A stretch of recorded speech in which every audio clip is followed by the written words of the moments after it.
The mismanagement of San Francisco by the local government of that city is often spoken about and has made the city infamous over the world.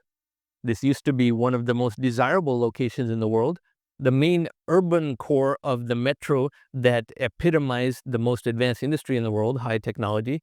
And yet you hear about San Francisco having the type of problems that we thought were fixed a century ago.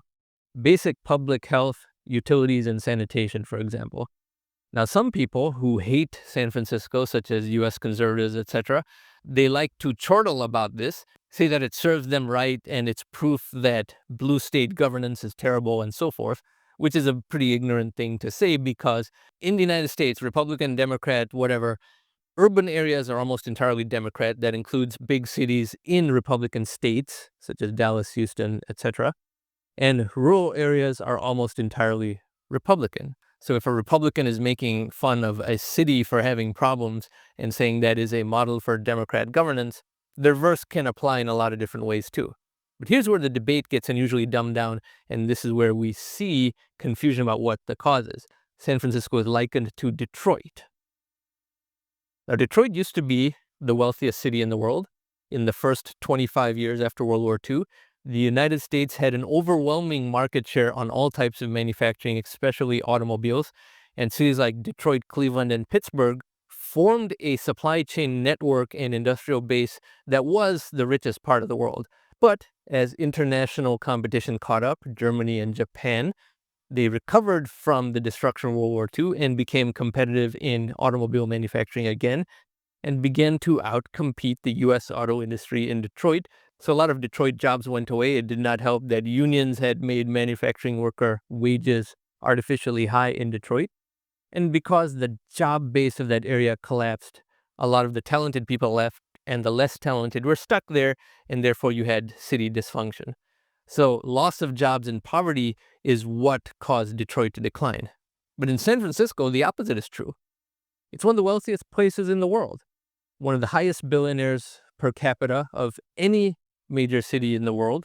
It is where many technology company headquarters are located, and if not headquarters, a major office is over there.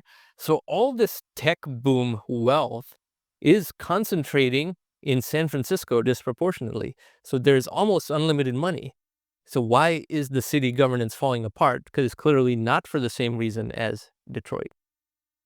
It is because too many of these wealthy tech people, they only know about the tech industry and how to succeed in that, and they know almost nothing outside of their own narrow field, and that's enough to make them very wealthy. But they don't even think to keep an eye on who is running the city government, who is the mayor of San Francisco, who is on the San Francisco Supervisory Board, and so forth. Therefore, they are not keeping an eye on who is watching the store, and therefore officials in San Francisco, they forget what their real job is, which is, like I said, utilities, public health, sanitation, keeping crime low, etc., and then get on these weird ideological views because, as I say in this video up here, the dominant political ideology in the United States is to simply fight against nature no matter what. And when you fight against nature, it's always fun to do that with other people's money, taxpayer resources. So people in San Francisco go on these weird crusades to rectify injustices that occurred thousands of miles away and more than a century ago versus keeping their own city running. Bill Maher tearing into San Francisco's potential reparations for slavery. Proposals include a $5 million payment to Black residents and a complete clearing of personal debt. And Black Americans also reportedly get an annual income of at least $97,000 for 250 years and will be allowed to buy homes within the city limits for $1 a home. Here is Bill Maher. Why you're talking against the woke craziness? Because it's crazy. Is it not crazy? They said it would cost and by the way, San Francisco doesn't have a history of slavery or anything like that, you know. It would cost every citizen left $600,000 each. This is madness, is it not?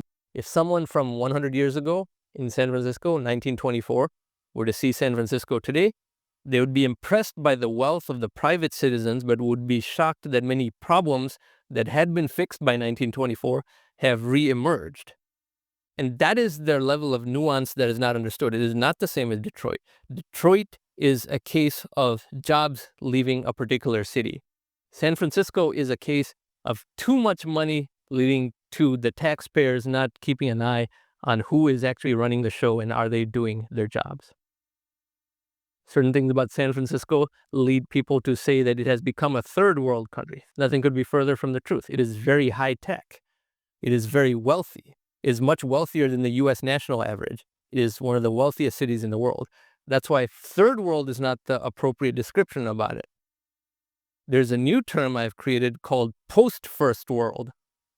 When a first world society has fixed its basic problems for such a length of time, beliefs that Thorstein Veblen would call luxury beliefs get normalized because you have very inept and morally ungrounded people in positions of power in the government, and therefore they pursue very niche and very unnatural ideologies while not doing their normal jobs at all because they thought that since sanitation and utilities worked during all of their lifetime, they don't have to do anything to maintain it, this will always work. They believe that the city infrastructure that took many centuries of human progress to achieve across the world is something that will just stay there if they don't maintain it. So they have the luxury of using taxpayer money to try and pursue some weird ideological agenda that really just comprises fighting against nature or trying to keep people angry about some past injustice that happened very far away, not even in San Francisco itself.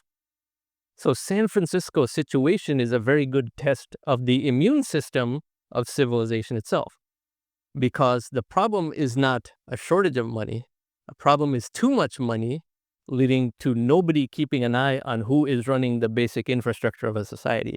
It is a test of the immune system of civilization, and you'll see this situation cropping up elsewhere in the Western world. Now, a city-state like Singapore is never going to have this problem because by not truly being a democracy, it still functions on the basics and cannot afford to risk losing the industries and wealth and residency of talented people that they have worked very hard to acquire for many decades.